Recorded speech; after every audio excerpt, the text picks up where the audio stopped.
the defense forces in southern Ukraine struck a locomotive carrying Russian equipment.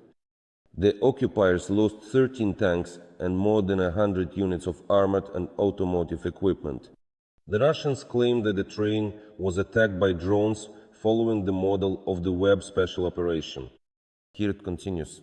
This is what I constantly talk about and emphasize. Our tactic is based on asymmetric actions, and in particular, this is our summer-autumn campaign, what we are capable of doing. Strikes on the rear, strikes on Russian territory, weakening the enemy both militarily and financially, and derailing trains, locomotives, so that they do not transport armored vehicles, do not transport personnel, so that these do not reach the front and do not give Russian troops the opportunity to regroup, carry out other maneuvers, replenish their own losses, which the enemy has in large numbers, and attempt to advance. This, of course, is one of the important and defining tasks for our forces which they are currently carrying out. In other words, so that the aggressor has no chance at all, because we can see Russian troops continue to apply pressure, and they will keep advancing throughout the summer. You know that there are reports from sources within Ukraine's intelligence community that, in fact, by May 15th, during this week from the 8th to the 15th of May, threat of strikes on Ukrainian territory is especially increasing. Most likely, these will be targeted strikes, not as massive, but as we have seen, aimed at Kharkiv, at Kiev. The enemy is changing its approach and will use exactly this kind of tactic. There are risks, and airstrikes may actually be combined with strikes from the occupied territories at the front. This is what the enemy is planning.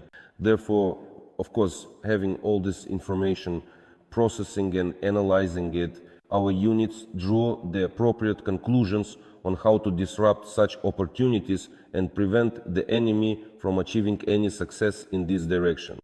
Well, in addition, besides that, there is also good news. The Air Force of the Armed Forces of Ukraine reported that on Saturday morning, June 7th, as a result of a successful Air Force operation in the Kursk direction, a Russian Su-35 fighter jet was shot down.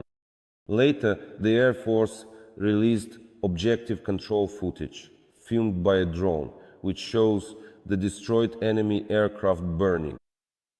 An interesting episode. Indeed, the Su-35 is being destroyed in the Kursk region. It is unlikely that it was destroyed by fire from a surface-to-air missile system, that is, from stationary ground-based air defense systems.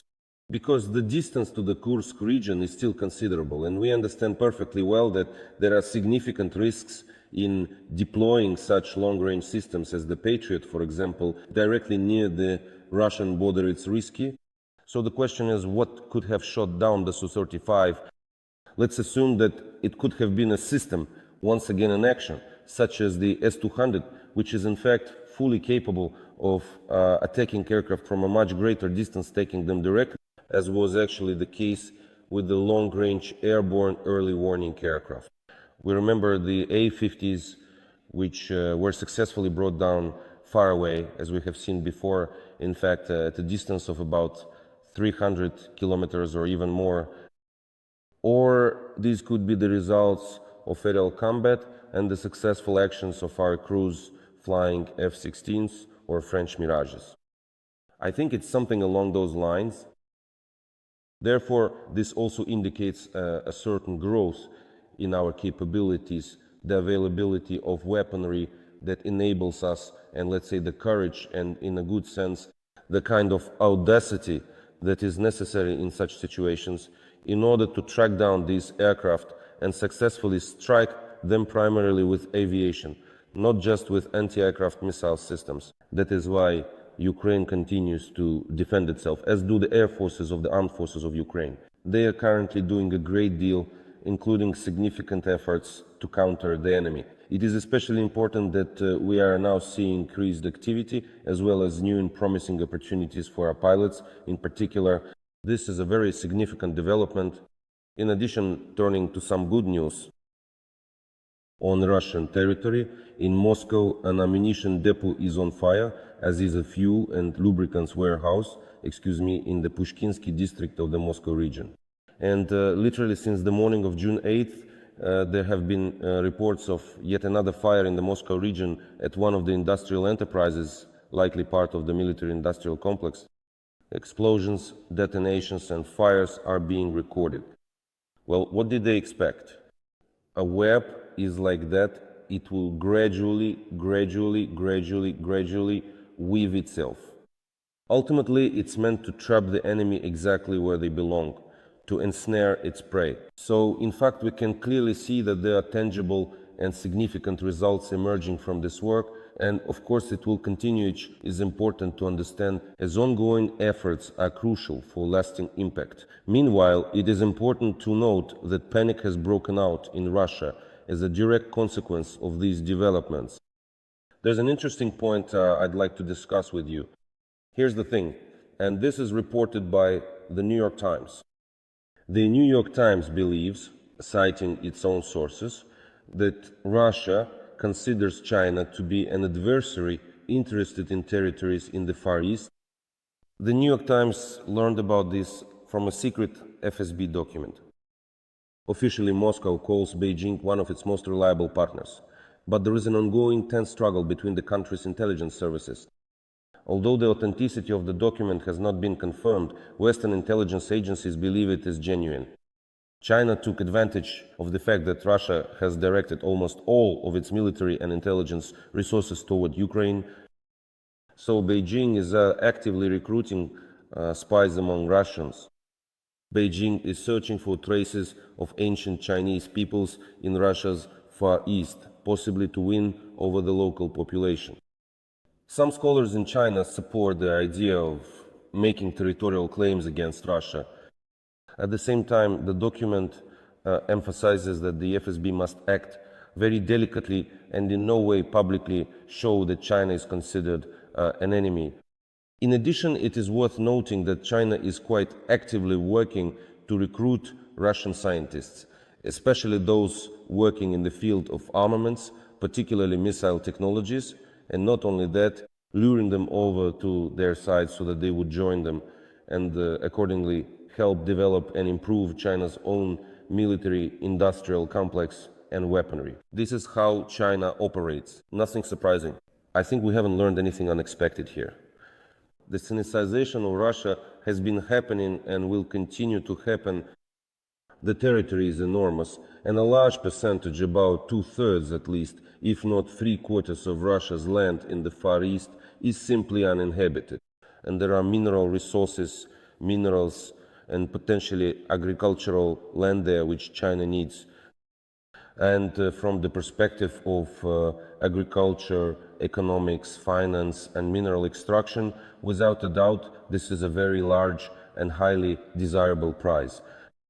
In addition, it is obvious that in the near future, there will be a race between the United States of America and China, including in industry right now, it is economic, but there will also be an industrial race for access to rare earth minerals and metals.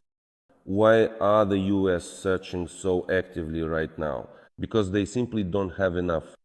And they see that in the event of a major military confrontation, for example, with the Celestial Empire itself, People's Republic of China, the the American defense industry, the American military-industrial complex will in fact be unable to produce the necessary amount of weapons to wage a war of that scale. Well, and in China, they also understand that for various technologies for their own military-industrial complex, this is necessary, as well as for the economy.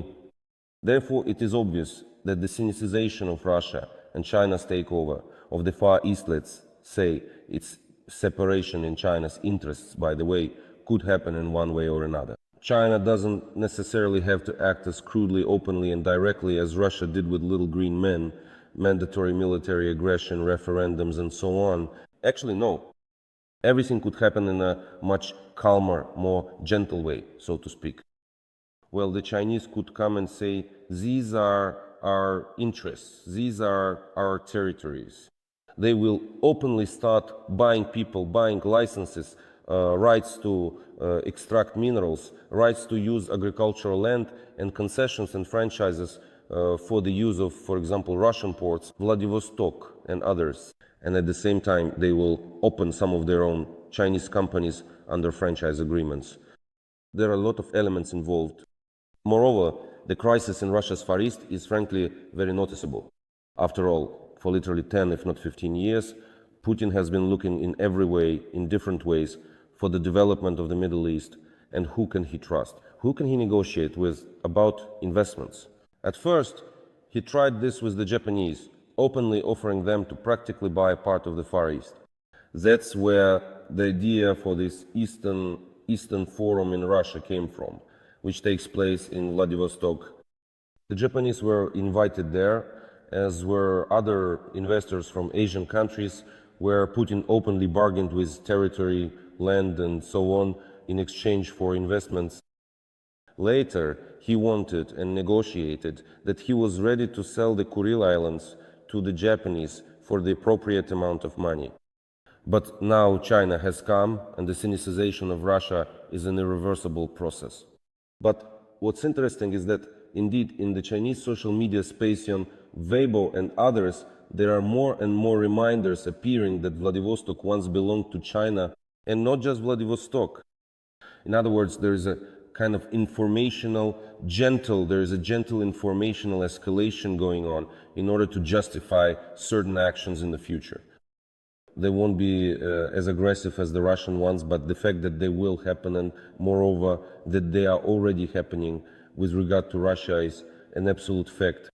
The FSB woke up and released a secret classified document. Well, okay, but I have a question. What are you going to do about it next? So what will they do? And I think there is no clear understanding of what to do, because, you see, there are situations that should be called zugzwang, as they say, meaning that every next move does not improve the situation. So what? Should Putin now quarrel with Xi Jinping? Well, that's bad. That's bad for the Russian economy. That's bad for the market for Russian gas and oil. It's bad for the technology of Russia's military-industrial complex in terms of further production of drones, the same missiles, in obtaining components and elements that are specifically needed from China. So what? Should Putin give that up? Well, he could. So what should Putin bring China and the United States closer together overall, or China and the countries of the European Union, so that they unite in a common position and vision of what policy should be pursued against Russia? Fine. Yes, for us that's only a good thing. Let him take the appropriate steps. Let them quarrel. Because the principle has long been known. I'm not saying anything new, divide and conquer. And you need to multiply and strengthen your own alliances while destroying the alliances of your enemy. This has been known for a long time. So what should be done? Go to Trump and say, let's work together to contain China? Well, right now Trump seems to be reaching an understanding with China and holding negotiations without Putin's involvement. As it turns out, Russia is neither a mediator here, nor does it hold any trump cards. So there are many questions. And of course, China wants to keep Russia dependent. And so here is another question. On the one hand, this sinicization of Russia is beneficial for Ukraine, so that internal problems in Russia continue to grow. On the other hand, this means that China might be interested in keeping Russia engaged in the war, so that Russia continues its aggression against Ukraine. So that's the situation here. But the very fact that China has become so active and that Russia perceives this as a threat is a very good sign, a very good one. So we're just waiting for the Far East to become Chinese. Well, Putin himself brought this about. Meanwhile, US President Trump is refraining from putting pressure on China for its assistance to the Russian military machine, because he wants to focus on bilateral issues in relations with Beijing, his biggest geopolitical rival. The White House plans to pay more attention to relations with China, pushing Russia's full-scale war against Ukraine to the background on the list of American foreign policy priorities. However, sources know that Trump could change his position at any moment. If Washington truly follows this course, It would mark a departure from the long-standing policy of the US and the G7 countries, which hold China responsible for supporting Russia and call on Beijing to use its influence to force Putin to come to the negotiating table. Another source, Bloomberg, explained that Trump's team wants to abandon Joe Biden's approach, which viewed all international relations through the lens of the war in Ukraine. The US and China have plenty of contentious issues: customs tariffs, technology restrictions, and the supply of rare earth elements. That is why Washington seeks to use its levers of influence in matters it considers more important to US national interests than the war in Ukraine. Nevertheless, Senator Lindsey Graham continues to insist on new sanctions against Russia. Well, actually, this is interesting because the rapprochement between the US and China is not in Russia's interests. Because then Russia loses what the Kremlin considers its trump card, the offer of a deal to the United States in which Russia would be ready to work together with Washington to contain China. And if China strengthens its relations with the United States of America, couldn't that at some point lead to the same kind of division, to an agreement about dividing up Russia? Let's set aside the fact that the president in the US is Trump. Countries have strategic interests, and the American deep state, it may think completely differently from Trump. It may think like Lindsey Graham, the senator, or other senators and congressmen who believe that Putin should be punished and that tougher sanctions should be imposed, while at the same time increasing military aid to Ukraine. They have a strategic course. It is not determined solely by the president. Yes, the president plays a major role because it is a presidential state. But this strategic course stems from certain interests, strategy, development, and what has been built up over decades.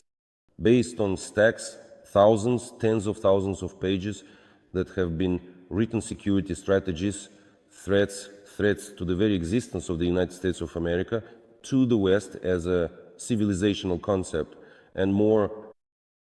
And within this framework, there are certain interests of the United States and the West that they would like to pursue. And it's not so easy to dismantle when we talk about what Trump wants. In some cases, Trump may even be not consciously or deliberately, but rather an unconscious conduit for certain interests that exist and are defined based on the national security of the United States. That's why we often see that someone disagrees, someone tries to explain the position, to adjust it after what Trump says. So rapprochement with China is an interesting move. We'll see if it works, because I don't know how or with whom Trump could actually get closer. It's actually difficult. For example, the American president stated that he would impose additional sanctions against Russia if necessary. And he assured that he would decide that Russia is not going to make a deal. If he does so, that Russia is not making a deal to stop the bloodshed, and he will impose sanctions. In addition, he noted that the senators, many of whom signed the bill to strengthen sanctions against Russia, are leaving the decision up to him. I spoke to them about it. They have a bill. The decision will be mine. It's my choice. They did it exactly this way, and it will save a lot of time if that's how it goes. So that suits me. I haven't decided yet whether I'll use it. It's a very strong bill. By the way, the 2 weeks that Trump gave to Putin are already over. What's next? Well, where are the next steps? Are we extending it for another 2 or 3 weeks or what? And it goes on like this all the time. Well, there must be some compromising material when Putin probably has something quite serious. And moreover, Trump is making statements accusing Ukraine because Operation Web gives Putin the right to bomb Ukraine. In other words, Trump gave Putin, he legitimized Putin's bombing of Ukraine's civilian population. Here, unfortunately, Trump and Putin acted together, but the struggle continues. It's not just about Trump. Ukraine will still do everything possible to preserve its strategic partnership and relations with the United States. This is important for us. The president of Ukraine will also continue to talk with Trump no matter what, because, well, our interests and cooperation must continue.